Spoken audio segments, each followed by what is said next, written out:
Bonjour, c'est Ursule encore. On est le 11 mars 2023. Alors, je viens sur la trompette aujourd'hui encore et je viens proclamer le retour de notre Seigneur Jésus-Christ. Amen et alléluia. Soyons tous bénis, soyons remplis de sa joie. Amen.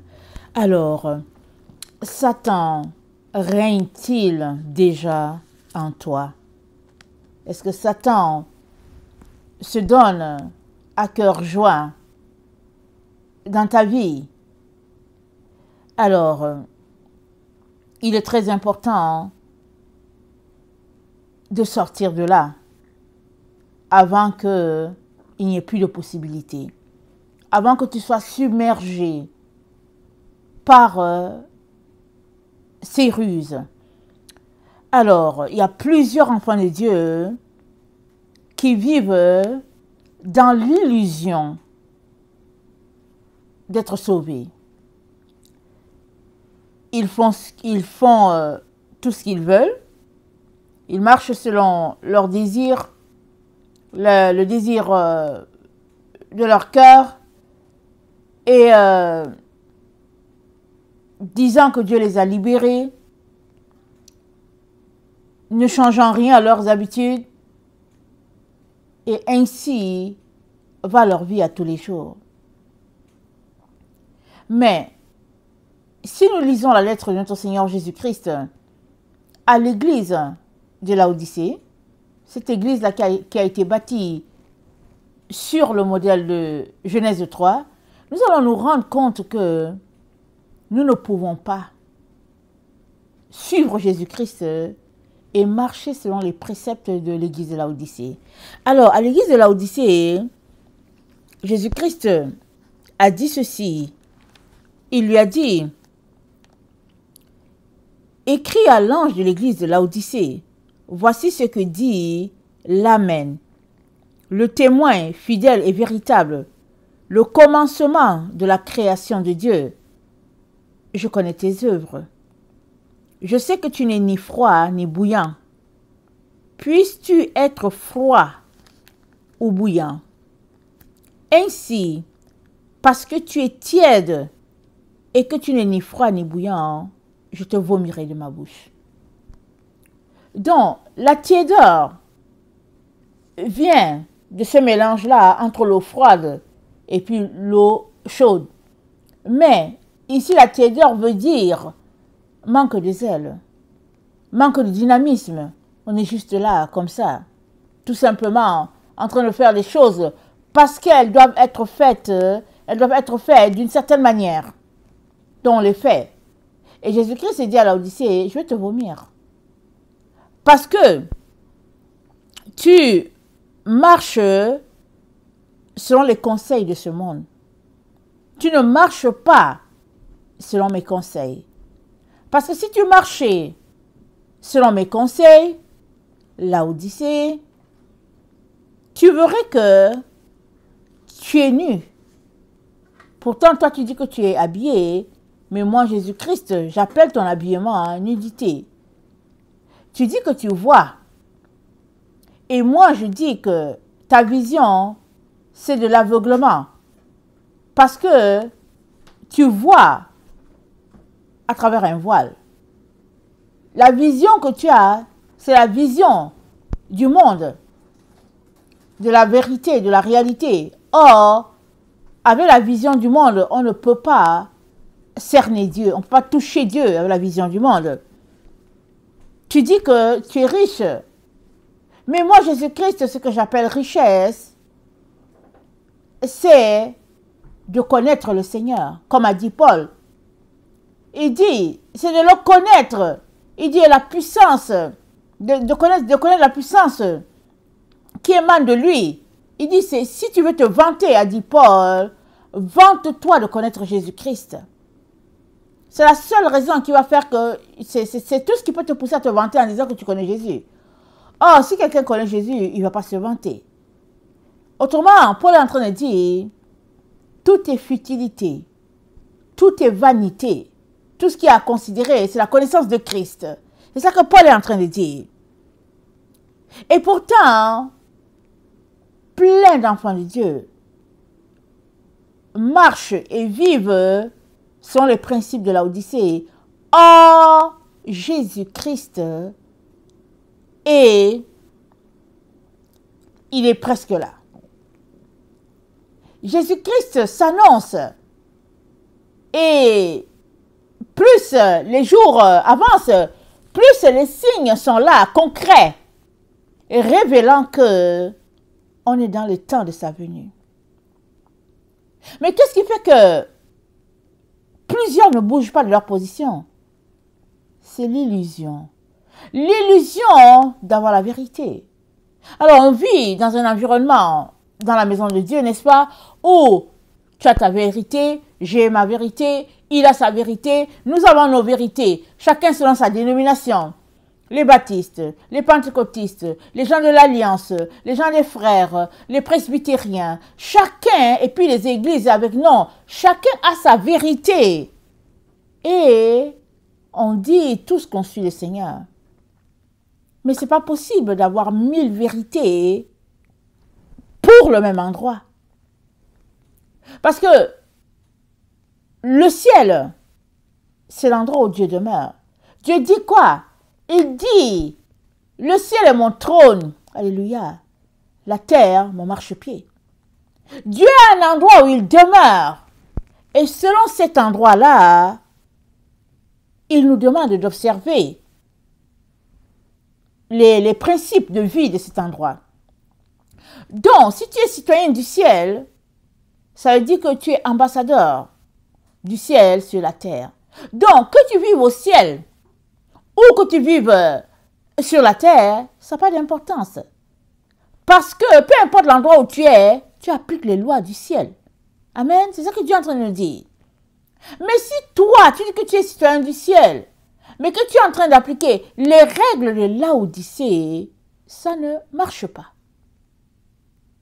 Voilà pourquoi, aujourd'hui encore, le Seigneur nous permet de nous examiner et de changer les choses que nous devons changer, afin d'avoir ce privilège-là, ou bien cette grâce d'un jour, vivre avec notre Dieu éternellement. Parce qu'on ne peut pas marcher en même temps dans le péché et en même temps désirer être avec Dieu. Les deux ne vont pas ensemble. Alors, dans Laodicée se conforme aux normes de ce monde. Mais Laodicée, c'est la vie que le diable a dépeint à Ève, n'est-ce pas, dans le jardin d'Éden. Alors, dans Genèse 3, le serpent, qui était le plus rusé de tous les animaux, il a dit à Ève, Dieu a-t-il réellement dit, vous ne mangerez pas tous les arbres du jardin? Dieu a-t-il réellement? Donc, Dieu avait donné une consigne concernant les arbres. Parce qu'au fait, quand il a créé Adam et Ève, et puis les animaux, leur nourriture, c'était les fruits, les arbres, les plantes. C'est ça qui est dit dans Genèse 1, le verset 29.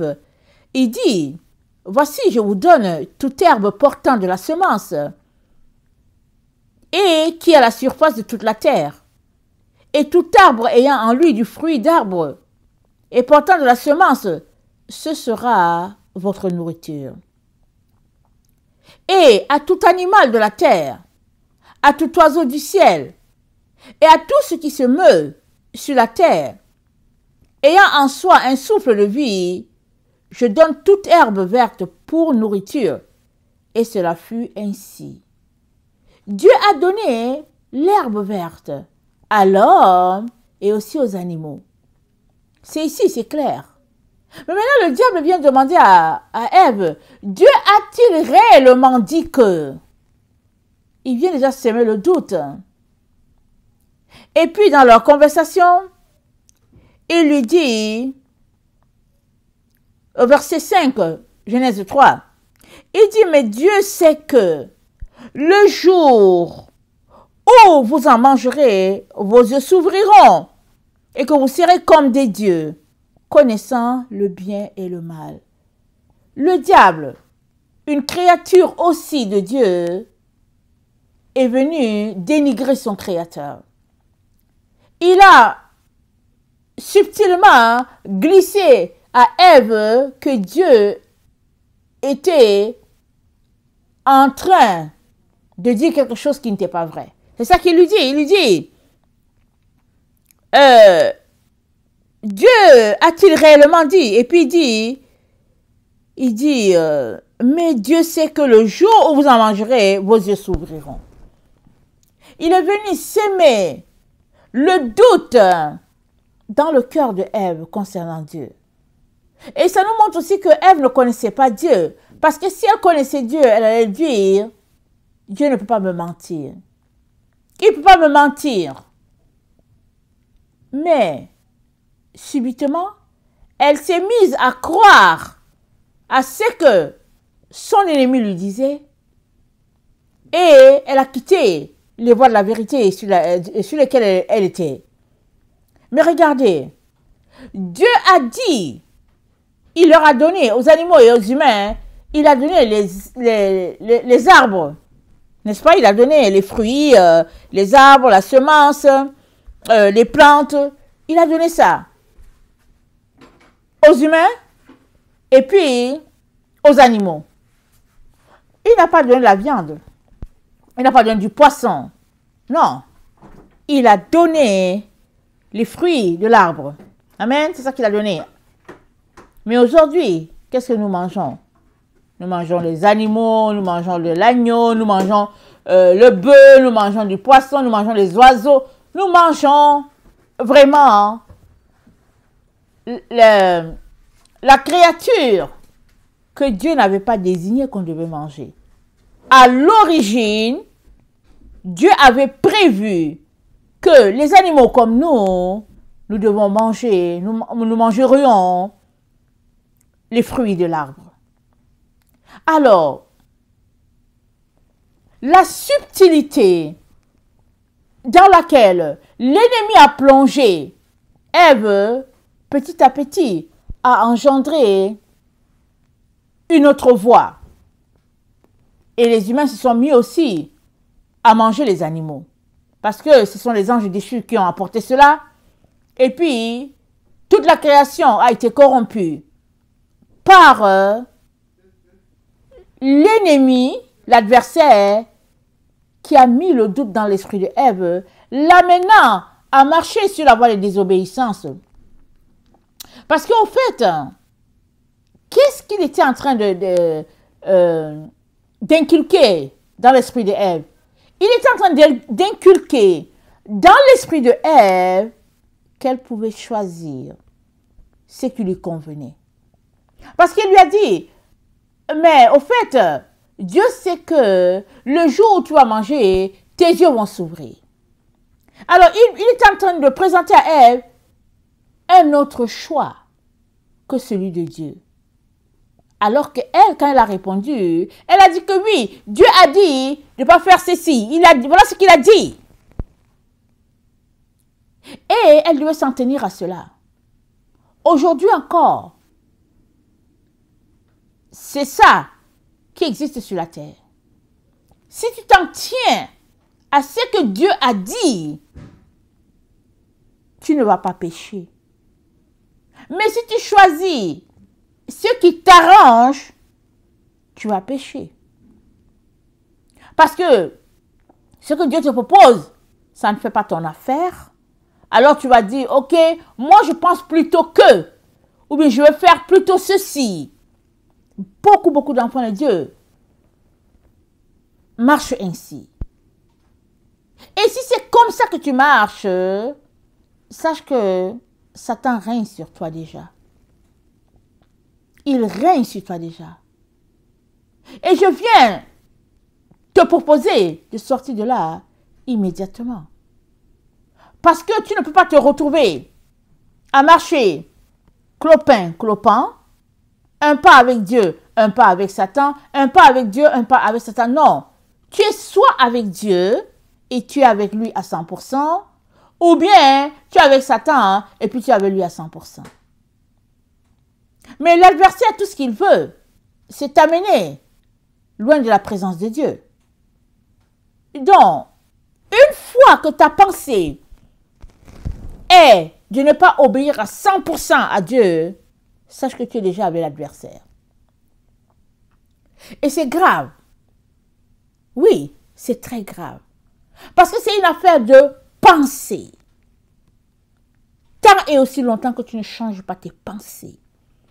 Pour demeurer à 100% avec Dieu, ou bien à mettre en pratique ce que Dieu a dit à 100%, tant que tu ne choisis pas cette voie-là, l'ennemi aura raison de toi. Je ne te souhaite pas ça. Je te dis, choisis de donner ta volonté, ton obéissance à Dieu à 100%. Fermez la porte des différentes possibilités. Ferme cette porte-là. Et marche avec le fait que c'est Dieu ou c'est rien. Marche avec ce principe-là et tu t'en sortiras. Dans 2 Pierre 1,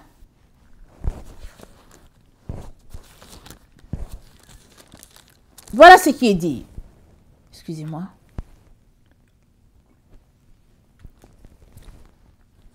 Il y a eu parmi le peuple de faux prophètes, et il y aura de même parmi vous de faux docteurs, qui introduiront des sectes pernicieuses et qui, reniant le maître qui les a rachetés, attireront sur eux une ruine soudaine. Plusieurs les suivront dans leur dissolution, et la voie de la vérité sera calomniée à cause d'eux. Par cupidité, ils trafiqueront de vous au moyen des paroles trompeuses. Eux que menace depuis longtemps la condamnation et dont la ruine ne sommeille point. Car si Dieu n'a pas épargné les anges qui ont péché, mais s'il les a précipités dans les abîmes des ténèbres et les réserve pour le jugement, s'il n'a pas épargné l'ancien monde, mais s'il a sauvé Noé, lui le 8e, ce prédicateur de la justice, lorsqu'il fit venir le déluge sur un monde d'impies, attendez, l'autre partie, sur le monde d'impies, amen, s'il a condamné à la destruction et réduit en cendres les villes de Sodome et Gomorrhe, je vais sauter, c'est le verset 9. Le Seigneur s'est délivré de l'épreuve les hommes pieux et réservé les injustes pour être punis au jour du jugement. Verset 11. Tandis que les anges supérieurs, en force et en puissance, ne portent pas contre elles de jugement injurieux devant le Seigneur. Mais eux, semblables à des brutes, qui s'abandonnent à leur penchant naturel et qui sont nés pour être prises et détruites, ils parlent d'une manière injurieuse de ceux qu'ils ignorent et ils périront par leur propre corruption. Recevant ainsi le salaire de leur iniquité, ils trouvent leur délice à se livrer au plaisir en plein jour. Hommes tarés et souillés, ils se délectent dans leur tromperie en faisant bonne chère avec vous. Excusez-moi. Ils ont les yeux pleins d'adultère et insatiables de péché. Ils amorcent les âmes mal enfermées. Ils ont le cœur exercé à la cupidité. Ce sont des enfants de malédiction. Après avoir quitté le droit chemin, ils se sont égarés en suivant la voie de Balaam, fils de Bosor, qui aima le salaire de l'iniquité. Donc, voilà. Alors, Balaam, il était sur les 2 voies. C'était un sorcier. Mais il aima le salaire de l'iniquité. Il a pris la récompense pour pouvoir livrer Israël. C'est-à-dire, il a marché sur 2 voies. Et ici, Pierre, l'apôtre Pierre, nous présente les situations où les enfants de Dieu sont envoyés par les faux docteurs, par les faux prophètes, par toutes sortes de faussetés. Et plusieurs suivent ces menteurs-là. Plusieurs enfants de Dieu ont confiance en ces gens-là. Ils les suivent. Alors, ils les écoutent. Et puis, ils pratiquent ce que ces gens-là leur disent. Si bien que ce n'est pas le Saint-Esprit qui les conduit. Ce sont ces gens-là. Ces gens qui ne sont pas les enfants de Dieu. Ces gens que Dieu ne connaît pas. Mais qui sont là au nom de Dieu, trompant les autres. La Bible dit, dans Matthieu, Jésus-Christ a dit, dans les derniers temps, il viendra des gens qui sont des faux docteurs, des faux pasteurs, des faux. Et ils introduiront des faussetés dans la maison de Dieu, si bien que beaucoup d'enfants de Dieu les suivront. Pourquoi? Parce que la voix qu'ils prêchent, c'est une voix qui les convient charnellement. Beaucoup d'enfants de Dieu aiment la voix du milieu, la voix de Laodicée, la voix que l'ennemi a présentée à Ève. Il a présenté à Ève de ne pas obéir à Dieu à 100%, mais d'avoir des ambitions, parce qu'il a dit à Ève, au fait, il ne veut pas que tu deviennes Dieu. Parce qu'il sait que si tu manges ça là, tu vas devenir comme lui. Alors il a mis en elle la semence d'avoir des ambitions pour elle. Mais si tu marches avec Dieu, tu ne peux pas avoir une ambition pour toi. Jésus-Christ a dit quoi? Si quelqu'un veut venir après moi, qu'il renonce à lui-même, qu'il se charge de sa croix et qu'il me suive. Parce que celui qui voudra sauver sa vie va la perdre, mais celui qui va perdre sa vie à cause de moi, Jésus, la retrouvera. Donc, tu ne peux pas marcher avec Jésus-Christ et en même temps avoir des ambitions pour toi en secret, de côté. Mais beaucoup d'enfants disent ça qu'ils font. Ils disent, oui, sur le côté financier, voilà comment ma vie va. Sur le côté professionnel, voilà comment ma vie va. Sur le côté spirituel, voilà comment ma vie va. Sur le côté, au fait, amoureux, voilà comment ma vie va. Mais si tu marches avec Jésus, il n'y a pas plusieurs côtés. Il n'y a pas le côté spirituel, amoureux, financier. Non, non, non. Si tu marches avec Jésus, il y a un seul package. Il y a une seule boîte. C'est Jésus ou bien c'est pas Jésus. Tu es soit avec Jésus, soit tu n'es pas avec lui et puis tu es avec l'ennemi.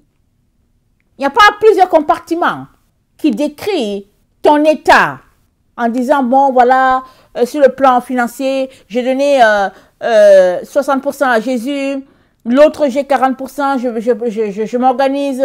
Sur le plan amoureux, voilà, ce côté je ne l'ai pas laissé à Jésus parce que je ne sais pas si en lui donnant mon côté sentimental, je ne sais pas s'il va me donner la femme qu'il faut, s'il va me donner le mari qu'il faut. Et puis ben voilà, sur le plan spirituel, bon voilà, je fais ceci. Non, ça ne marche pas.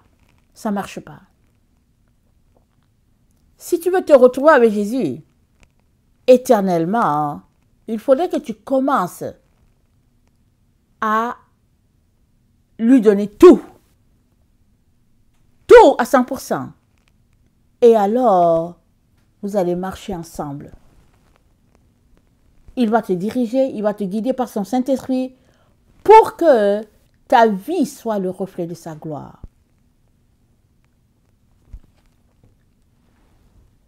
Donc, c'est dit, par cupidité, le verset 3, je suis dans 2 Pierre, par cupidité, ils trafiqueront de vous au moyen de paroles trompeuses. Les paroles trompeuses. La seule manière pour toi de ne pas tomber dans le piège des flatteurs, des personnes qui disent des choses juste pour t'attirer dans leur piège, la seule manière pour toi de ne pas tomber là-dedans, hein, c'est que tu sois dépendant de notre Seigneur Jésus-Christ à 100%. Rappelle-toi, quand les disciples ont demandé à Jésus, quand est-ce que ça va arriver à la fin? Jésus-Christ a dit, pourvu que vous ne soyez pas séduits. Parce qu'une fois que tu es séduit, tu ne peux pas arriver. Le séducteur vient se placer entre Jésus-Christ et toi. Tu ne peux plus arriver. Et il te présente le mensonge comme la vérité. Et tant et aussi longtemps que tu n'as pas réalisé que c'est un mensonge qui est là, hein, tu vas rester et boire aux paroles de la personne. Et bye bye, la vie avec Dieu. Parce que tu viens de te compromettre. Mais tu penses que tu es dans la vérité.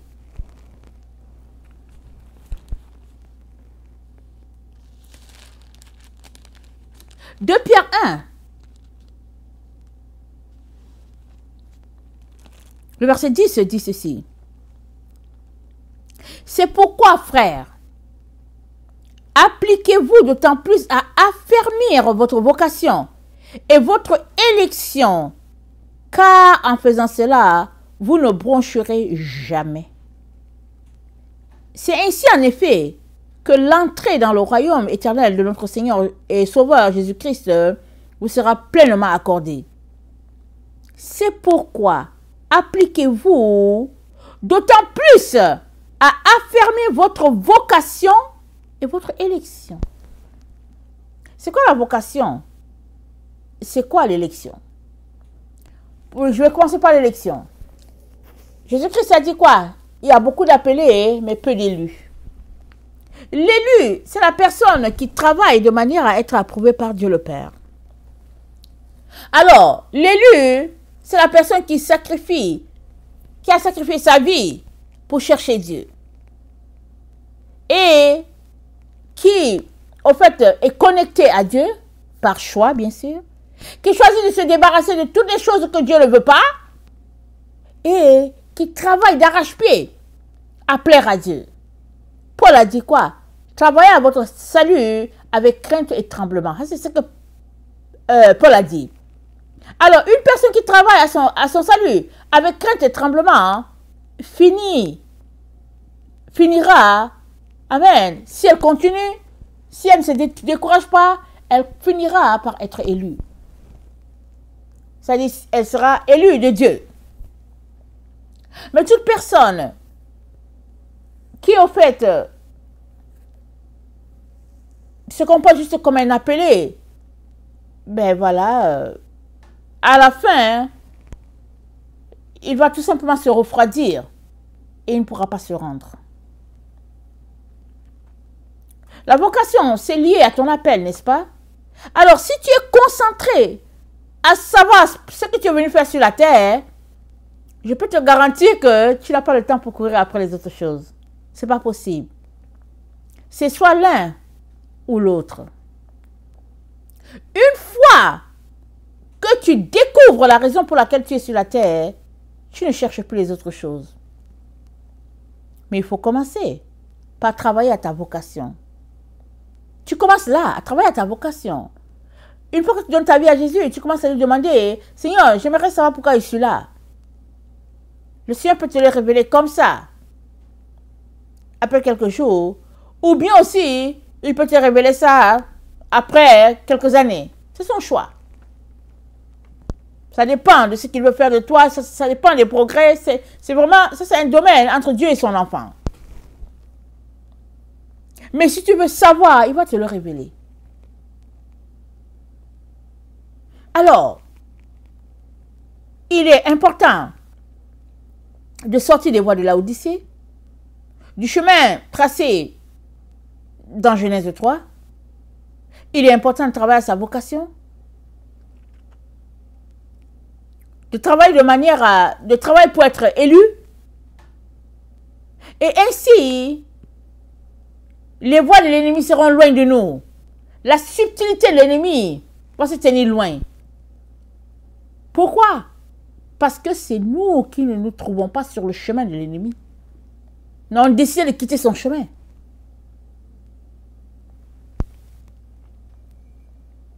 Un jour, j'avais fait un rêve. Et puis, il y a une personne avec qui je ne suis plus vraiment en contact. Ben, elle n'est pas dans mon environnement, n'est-ce pas? Alors, je fais un rêve, je rencontre la personne. Je dis, Seigneur, pourquoi est-ce que j'ai rencontré cette personne-là? Je ne comprends pas. Pourquoi je la rencontre alors que, dans le vrai, je ne parle pas à la personne, on n'est pas en contact? Pourquoi? Et le Seigneur m'a dit, c'est parce que vous vous retrouvez sur le même chemin, dans la nourriture. Je dis, comment? Non, mais parce que tu manges ceci, et puis elle mange aussi cela. Alors, vous croisez à ce carrefour-là, au niveau de la nourriture. Il dit, arrête de manger ce repas-là. Et tu ne vas plus croiser la personne. Mais Dieu a voulu m'amener jusque-là pour me faire grandir, n'est-ce pas? Arrête de manger, exemple, arrête de manger la viande. Alors, soit nous marchons sur le chemin de Jésus-Christ et nous allons à 100% sur son chemin, soit nous sommes avec l'ennemi. Il n'y a pas une voie où nous allons essayer de trouver l'équilibre entre ce qui nous arrange du côté du mal et ce qui nous arrange du côté du bien. Non, ça ne marche pas comme ça. Tu choisis Jésus? L'as-tu choisi? Ok, tu as choisi Jésus. Reste avec lui. Si ça te plaît, ce qu'il te dit, ou bien ça ne te plaît pas, reste avec lui, il te conduira à bon port. Et si ce qu'il te dit ne te plaît pas, va devant lui, va pleurer. Demande-lui pardon. Parce que les voies qu'il a pour toi, c'est les voies de justice et de vérité. Tout ce qu'il te dit, c'est pour ton bien. Quoique, la chair étant faible, la chair réagit. Ça arrive. Mais, il est important de ne pas marcher sur deux voies. Très, très important. C'est la seule manière pour toi de pouvoir t'en sortir. Alors,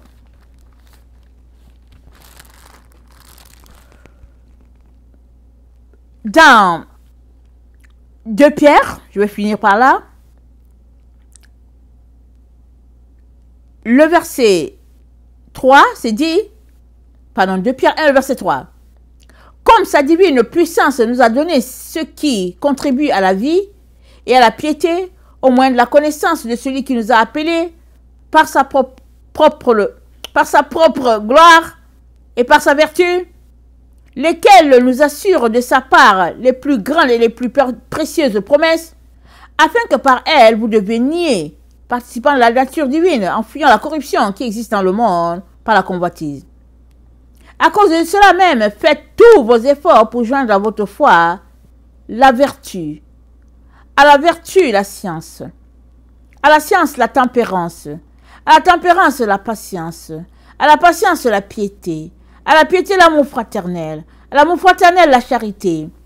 Car si ces choses sont en vous, et y sont avec abondance, elles ne vous laisseront point oisifs, ni stériles, pour la connaissance de notre Seigneur Jésus-Christ.